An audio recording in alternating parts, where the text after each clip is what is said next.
اعوذ بالله من الشیطان الرجیم. بسم الله الرحمن الرحیم. الحمد لله و الصلاة و السلام علی رسول الله صلی الله علیه و سلم. ما و شما با فضل احسان الله متعال در سپاره سیوم رسیدیم در سوره المطففین. بسم الله الرحمن الرحیم. این سوره را مطففین میگن به خاطر که مطفف در زبان عربی کس را میگن که او در وزن یا در مقدار چیزی را که وزن میکنه یا کیل میکنه دایی چی میکنه؟ دایی نقصان میره. اعوذ بالله من الشیطان الرجیم. بسم الله الرحمن الرحیم. ویل تباهی هست یا هلاکت است یا شدت عذاب است للمطففین، برای کم کنندگان. خود قرآن بسیاری اوقات یک آیت قرآن آیت دیگر را تفسیر میکنه. مطفف کی را میگن؟ المطففین الذین، کسانی که اذا اکتالوا علی الناس، وقتی که پیمانه میکنن یا وزن میکنن یا متر میکنن یا هر چیزی که در او مسائل وزن داخل میشه، علی الناس، بر مردم، یستوفون، بازو را پوره میگیرن. یعنی وقتی که حق خودشان باشه اما یک سیر متفکس ترازو را جور میکنن، حتی زیاد میکنن. و وقتی که در ظرف ها کیل چی را میگن که مثلا کاسگکی یک چیز فروخته میشه، اینال در اینجا خوب حق خدا میگیره. وقتی که متر میکنن خوب امو حق خدا دقیق میگیره. و اذا کالوهم، باز وقتی که بر دیگرا پیمانه میکنن، او وزنوهم، یا بر دیگرا وزن میکنن، یخسرون، باز خساره میکنن. این غالبا عادت دکاندارهای ظالم و مجرم است که اینا در وقتی که وزن میکنن باز وزن درست نمیکنن، کیل درست نمیکنن، بلکه دو خساره میکنن.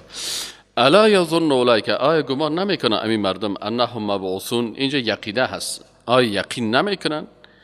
ظن به معنای گمان هست، لکن در قرآن در مسائل اعتقادی وقت بحث میشه به معنای یقین است.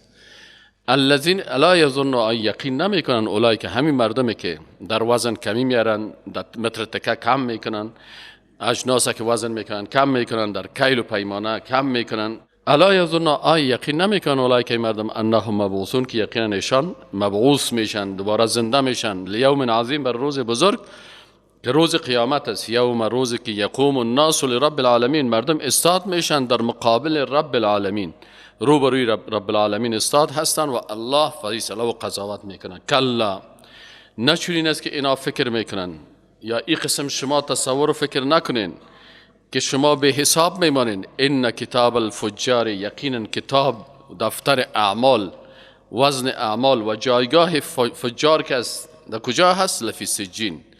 در کجا می باشه؟ در سجین. اینال هر عمل زشتی که اینا میکنن اونجا در کتاب ثبت میشه، در سجین. در اونجا نامش ثبت میشه، در اونجا اعمالش ثبت میشه و روحش هم اونجا روان میشه. و ما ادراک ما سجین، و چه چیز دانان ترا که سجین چی است؟ کتاب مرقوم، یک کتابی هست که نوشته شده. ویل، شدت عذاب است یومئذ، در این روز، برای کی؟ للمکذبین، برای کسانی که تکذیب میکنن. برو برادر میگی حساب نیست، این کتاب نیست، این مسائل ثبت نمیشه، تکذیب میکنه. الله متعال میگه برای زنا هلاکت است الذین، کسانی که یکذبون بیوم الدین، تکذیب میکنن به روز جزا. و ما یکذب به، و تکذیب نمیکنن به این روز قیامت، الا مگر کل معتد اثیم، هر تجاوز کننده، هر اثیم، گناهکار. کسایی که معتد، تجاوز، اعتدا در حقوق بنده ها میکنن و اسم در حقوق الله. کسانی که اعتدا در حقوق بنده ها میکنن از اینا در قنطره قصاص گرفته میشه. و اثیم، کسانی که تجاوز در حقوق الله میکنن از اینا در صراط قصاص گرفته میشه. پس فرق بین صراط و قنطره چی هست؟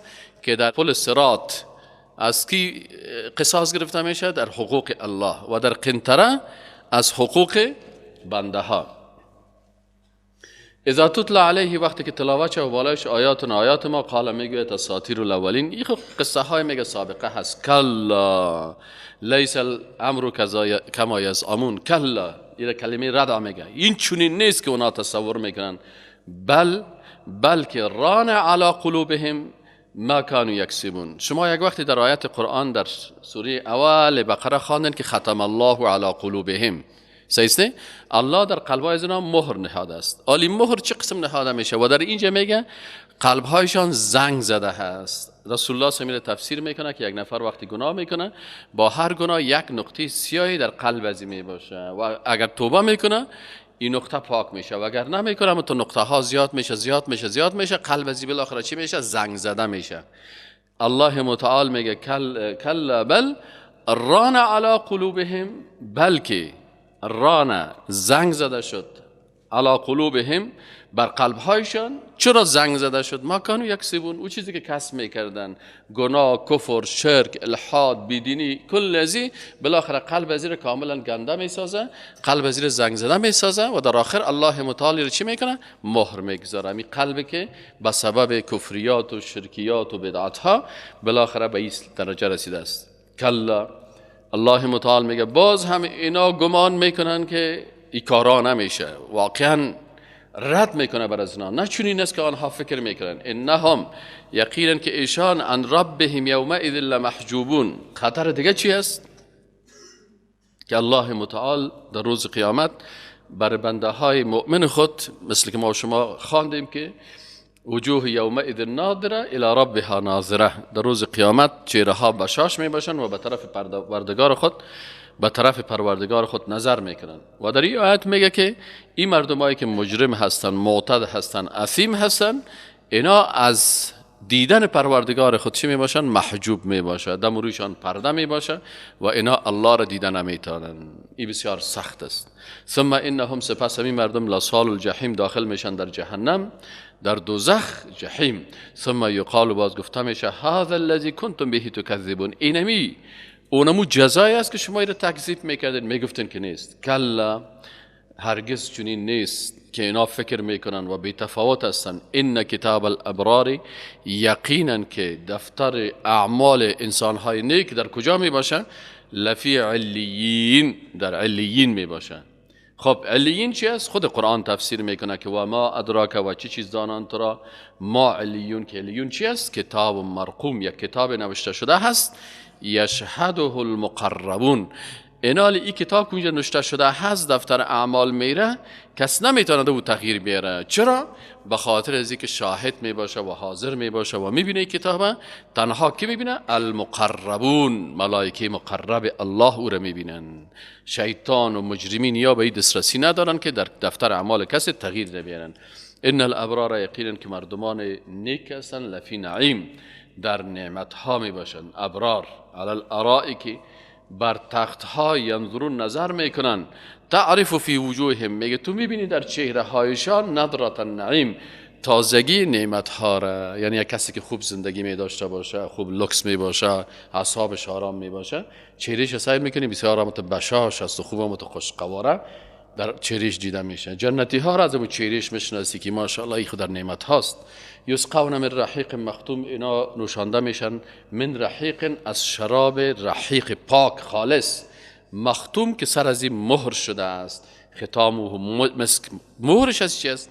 الله متعال میگه حتی مهرش هم از مشک است. یعنی مهرش هم از مشک است، یعنی بسیار خوشبوی، با لذت و با همه صفات عالی.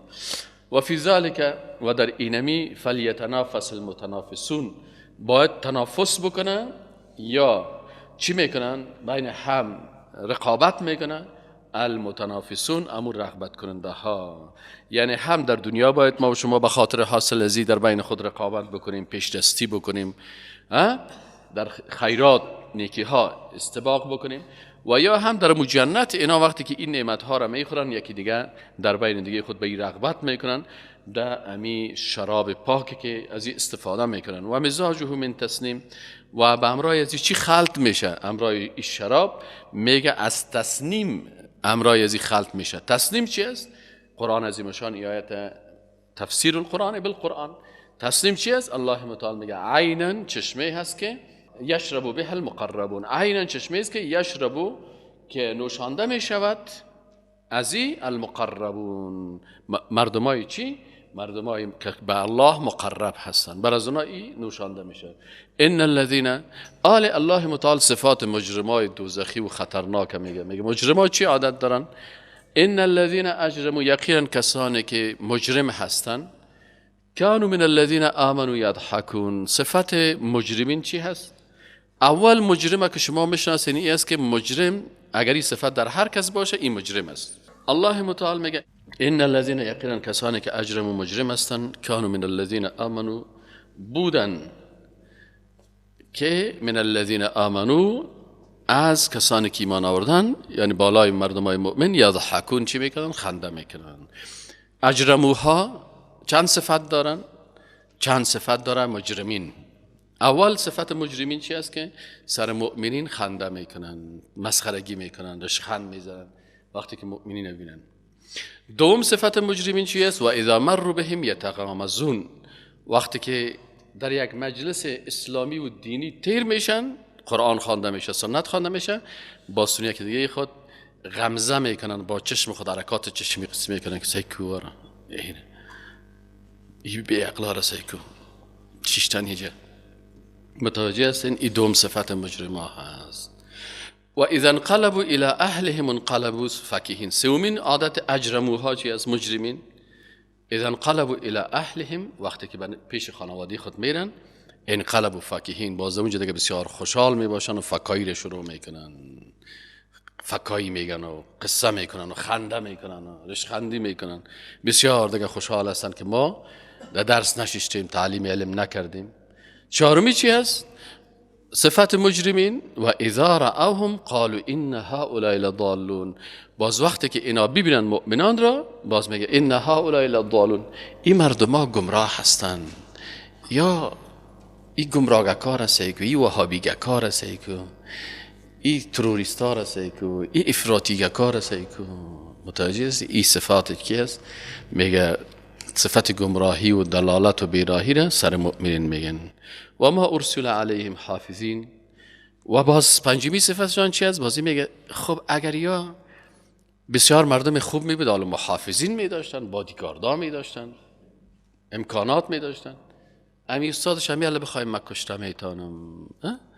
اینه میگه و ما ارسل و فرستاده نشده بودن به علیهم بالایشان حافظین. فالیوم، الله متعال میگه فالیوم الذین، باز روز قیامت کدام روز است؟ روز قیامت. فالیوم، پس امروز که روز قیامت است، الذین آمنوا، باز کسانی که ایمان دارن، من الکفار یضحکون، باز اینا سر کافرها خنده میکنن. میبینن که کافرها یکی شکمش مثل دول واره گشته، یکی رو ببینید چشمایش چشمای مثلا نموتاجدار وارد، یک قسم چشمای سبز خطرناک گشته و چهرهایشان چی است؟ کمی سل کنی خندیت میگیره سر قواریش. باز روز قیامت میگه الله متعال میگه فالیوم الذین آمنوا من الکفار یضحکون، خنده میکنن. یا تو خوشحال میشن اوه اون نفر چقدر ظالم بود، چقدر خائن بود، ایره که زنجیر پیچان میارن و در میدان حشر ذلیل میشه، کل مسلمان ها را خنده میگیره، خوشحال میشن سر حالت این ظالما. علی الارائک ینظرون، این مسلمان ها دیگه کجا؟ سر تخت ها نشسته هند.